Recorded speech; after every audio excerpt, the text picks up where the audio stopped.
سفیر ہے یہ بدر منیر ہے یہ روشن دماغ ہے یہ روشن ضمیر ہے یہ ان کی وفائیں پیاری ان کی ادائیں پیاری ان کی صدائیں پیاری ان کی دعائیں پیاری۔ اب یہاں ایک سوال پیدا ہوتا ہے کہ ہم بھی اللہ کو پکارتے ہیں، دعا مانگتے ہیں، لیکن ہماری دعائیں تو ایسے پوری نہیں ہوتی، تو دعائیں پوری کیوں نہیں ہوتی، دعائیں قبول کیوں نہیں ہوتی؟ اس کی وجوہات ہیں۔ وہ وجوہات اگر آپ سمجھ لیں گے تو پھر آپ اس طریقے سے دعا مانگیں گے کہ دعائیں سیدھی قبول ہوں گی۔ دعائیں قبول نہ ہونے کی ایک بنیادی وجہ کہ انسان اپنے گناہوں سے توبہ نہیں کرتا، اور اللہ پھر اس کی دعا کو قبول ہی نہیں کرتے۔ ہم گھروں میں دیکھتے ہیں جو بچہ پڑھائی اچھی کرتا ہو، اچھا گریڈ لیتا ہو، ماں باپ کی فرما برداری کرتا ہو، اگر یہ بچہ کبھی کوئی چیز مانگے تو آدھا کہے ہم اس کو چیز لے کے دے دیتے ہیں، اور جو بچہ ضدی ہو، ماں باپ کا نافرمان ہو اور گریڈ بھی اچھے نہ آتے ہو اور ماں باپ کو پریشان کرتا ہو، یہ بچہ اگر کہے نا کہ مجھے فلاں لینا ہے، باپ سنی انسنی کر دیتا ہے۔ اسی طرح جو بندہ اللہ کے نافرمانیاں کرتا ہے، اللہ اس کی سنی انسنی فرما دیتے ہیں۔ تو پہلی وجہ دعائیں قبول نہ ہونے کی اپنے گناہ ہیں۔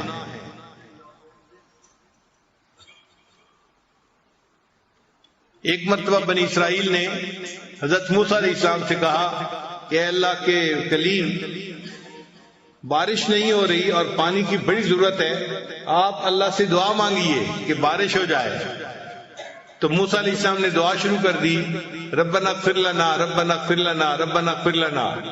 تو بنی اسرائیل بڑے حیران کہ ہم نے کہا تھا بارش کی دعا مانگے اور موسیٰ علیہ السلام ربنا اغفر لنا لگائے ہوئے ہیں۔ تو پوچھا اے پیغمبر اسلام، آپ یہ دعا کیوں مانگ رہے ہیں؟ انہوں نے فرمایا اس لیے کہ جب اللہ تعالیٰ کسی بندے کی بخشش فرما دیتے ہیں تو اس کی تمام مرادوں کو بھی پورا فرما دیتے ہیں۔ تو ہمارے گناہوں کو جب اللہ معاف کریں گے تو ہماری تمام مرادوں کو بھی اللہ پورا فرما دیں گے۔ تو دعائیں قبول نہ ہونے کی پہلی وجہ انسان کے گناہ ہیں۔ اس لیے جو بندہ حرام کپڑے پہنتا ہے، حرام مال کھاتا ہے، وہ اگر بیت اللہ کے ساتھ لپٹ کے بھی دعا مانگے تو حدیث میں آتے ہیں اللہ اس کی دعا کو قبول نہیں فرماتے۔ وہ ملبسہ حرام، اس کا لباس حرام کا تھا، اس کا کھانا حرام کا تھا، اس کی دعا کو کیسے قبول کیا جاتا؟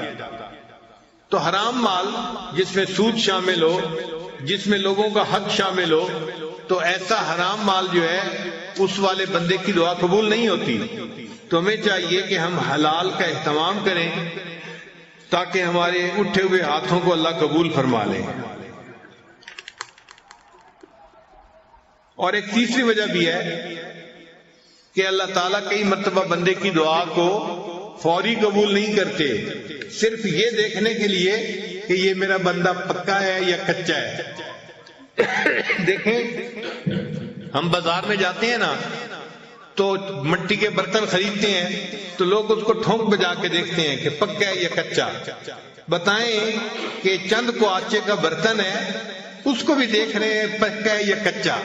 تو اللہ نے بندے کو اپنی جنتیں عطا فرمانی ہوتی ہیں، اللہ بھی بندے کو دیکھتے ہیں کہ بندہ پکا ہے یا کچا۔ تو اگر ایک دفعہ دعا مانگی قبول نہیں ہوئی تو پھر مانگے، قبول نہیں ہوئی تو پھر مانگے۔ ہم اپنے گھر میں نہیں دیکھتے، چھوٹا بچہ ماں سے کوئی چیز مانگتا ہے تو شروع میں ماں کہہ دیتی ہے میں نے نہیں دینی، تو وہ چپ نہیں ہو جاتا، وہ پھر امی کا جو ہے وہ دامن پکڑ لیتا ہے اور رونا دھونا شروع کر دیتا ہے۔ اس کو احساس نہیں ہوتا کہ میرے دائیں کون ہے، بائیں کون ہے، کون دیکھ رہا ہے، کون سن رہا ہے۔ وہ سب سے بے نیاز ہو کے بس اپنی امی کے لپٹ جاتا ہے اور مانگ رہا ہے، امی دے دیجئے دے دیجئے دے دیجئے۔ وہی ماں جس نے تھوڑی دیر پہلے نہ کی تھی پھر اس بچے کو بالآخر کہتی ہے کہ اچھا رو نہیں، میں تمہیں دے دیتی ہوں۔ تو جس طرح بچہ رونا دھونا کرتا ہے، ماں فیصلہ بدل دیتی ہے، بندہ جب اللہ کے دربار پہ آ کے رونا دھونا کرتا ہے اللہ تعالیٰ بھی اپنے فیصلے کو بدل دیتے ہیں اور بندے کی دعا کو قبول فرما لیتے ہیں۔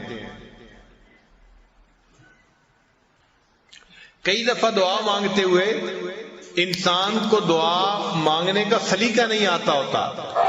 ہم دعا ایسے مانگتے ہیں جیسے کسی کو کام ذمہ لگا رہے ہوتے ہیں. صبح صبح افسر آتے ہیں نا دفتر میں تو وہ کام ذمہ لگاتے ہیں. انجینئر کو کہتے ہیں آپ یہ کر لینا, سپروائزر کو کہتے ہیں یہ کر لینا, اکاؤنٹس والے کو کہتے ہیں کہ اس کام کو دیکھ لینا, سیکورٹی والے کو کہتے ہیں تم اس کام کو دیکھ لینا. وہ کام ذمہ لگا رہا ہوتا ہے. ہم بھی دعائیں اسی طرح مانگتے ہیں جیسے اللہ کے ذمہ لگا رہے ہیں کام. یا اللہ میری بیٹی کو رشتہ مل جائے, بیٹے کو جاب مل جائے, میری بیوی کی بیماری درست ہو جائے. ہم اللہ کو کام ذمہ لگا رہے ہوتے ہیں, اس کو دعا نہیں کہتے. تو اللہ کو کام نہ بتائیں, کام ذمہ نہ لگائیں. اللہ تعالیٰ کائنات کے مالک ہیں, ان کے سامنے عاجزی سے مانگنا پڑتا ہے, اور عاجزی سے مانگنا ایک ڈیفرنٹ چیز ہے.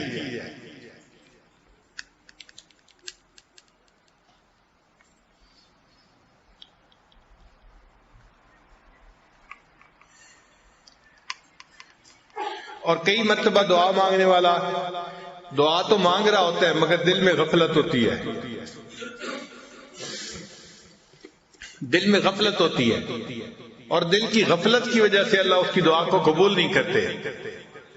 چنانچہ حضرت موسیٰ علیہ السلام ایک دفعہ جا رہے تھے, حدیث پاک میں ہے, ایک چرواہا بڑا مانگ رہا تھا اللہ سے دعا.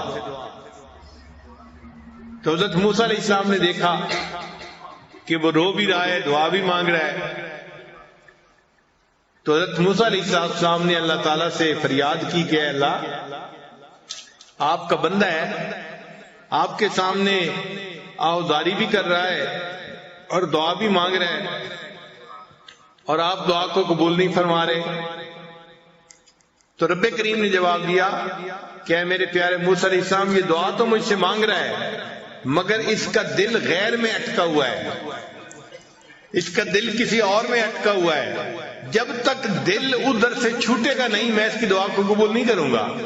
کہ دل تو میرا گھر ہے نا, تو بجائے اس کے کہ دل میں مجھے بساتا, اس نے دل میں کسی مخلوق کو گھسا لیا ہے, اس لیے دعا قبول نہیں ہوتی. تو حضرت موسیٰ علیہ السلام نے چرواہے کو بتایا, چرواہے نے اس سے توبہ کی اور اللہ نے اس کی دعا کو قبول فرما لیا. اب ہماری دعا کی قبولیت کئی مرتبہ یہ بھی ہوتی ہے دیر اس میں کہ دل اٹکا ہوا ہوتا ہے. نوجوان لوگ ہیں, کسی کا دل اے میں اٹکا ہوا ہے, کسی کا دل بی میں اٹکا ہوا ہے, کسی کا دل سی میں اٹکا ہوا ہے. تو جب دل غیر میں اٹکا ہوا ہو تو پھر اللہ تعالیٰ اس کی طرف توجہ نہیں فرماتے کہ تم نے میرے گھر پر غیر کو قبضہ دے دیا اور غیر کو گھسا لیا, میں تمہاری بات ہی نہیں سنتا. تو ہمیں چاہیے کہ ہم اپنے دل کو اللہ کے لیے خالص کر کے پھر اللہ سے دعا مانگیں. اور کئی مرتبہ ایسے بھی ہوتا ہے کہ انسان دعا مانگتا ہے اور دل میں شیطان وسوسہ ڈال رہا ہوتا ہے کہ تیری دعا قبول نہیں ہونی, تو بڑا ہی گناہگار ہے, بڑا ہی خطا کار ہے, تیری دعا کہاں قبول ہونی ہے, تو جتنے پانی میں ہے وہ تو جانتا ہے. تو شیطان کے اس وسوسے کی وجہ سے بندہ سمجھتا ہے کہ میری دعا قبول نہیں ہونی. تو جب یہ گمان کرتا ہے کہ قبول نہیں ہونی تو دعا قبول نہیں ہوتی. اب ایسا وسوسہ اگر شیطان دل میں ڈالے تو شیطان کے اس وسوسے کو رد کریں. شیطان دل میں ڈالے گا تیری دعا قبول نہیں ہوگی, آپ اپنے دل کو سمجھائیں کہ آج کی رات جس مجمع میں میں آپ پہنچا ہوں یہاں تو میری دعا ضرور قبول ہوگی, ضرور یہ جواب دیں آگے سے. آپ غور کریں کہ اللہ نے شیطان کی دعا کو قبول کر لیا تھا جبکہ شیطان نے سجدہ نہیں کیا تھا. اور یہاں جتنے لوگ بیٹھے ہیں یہ تو عشاء اور تراویح کے کتنے سجدے کر چکے ہیں. اتنے سجدے کرنے کے بعد اگر یہ دعا مانگیں گے تو ان کی دعا کیوں نہیں قبول ہوگی؟ تو شیطان بدبخت کو جواب دے کہ مردود تو نے تو سجدہ نہیں کیا تھا, اللہ نے پھر بھی تیری دعا کو قبول کر لیا, میں تو اتنے سجدے کر کے اللہ کے گھر میں بیٹھا ہوں, میری دعا اللہ قبول کیوں نہیں کریں گے؟ اور اس کو پھر یہ بھی جواب دیں کہ دیکھیں اللہ نے تو تمہیں اپنے دربار سے دھتکار دیا تھا, فخرج منہا, نکل جا یہاں سے, تو تجھے تو گھر سے نکال دیا تھا, پھر اللہ نے تیری دعا کو قبول کر لیا, اور مجھے تو اللہ نے گھر سے نکال کے اپنے گھر میں پہنچا دیا ہے, میں تو اللہ کے گھر میں بیٹھا ہوا ہوں, تو گھر میں بیٹھے کی دعا اللہ کیوں نہیں قبول فرمائیں گے؟ تو اس لیے شیطان اگر یہ وسوسہ ڈالے تو اس کو جواب دیں کہ بدبخت تیری دعا قبول ہو گئی تھی تو میری یقیناً قبول ہوگی، میں تو کلمہ پڑھنے والا ہوں، میں تو اللہ سے محبت کرتا ہوں، مان لیا کہ میرا نفس جو ہے مکار ہے اور تو میرے نفس کو گناہوں پہ ابھار دیتا ہے اور میں گناہ کرتا ہوں، لیکن میں اس پر نادم ہوں، شرمندہ ہوں، اس لیے تو میں اللہ سے معافی مانگنے کے لیے آیا بیٹھا ہوں. تو اللہ تعالیٰ کسی بندے کی دعا کو رد نہیں فرمائیں گے، یقیناً دعاؤں کو اللہ قبول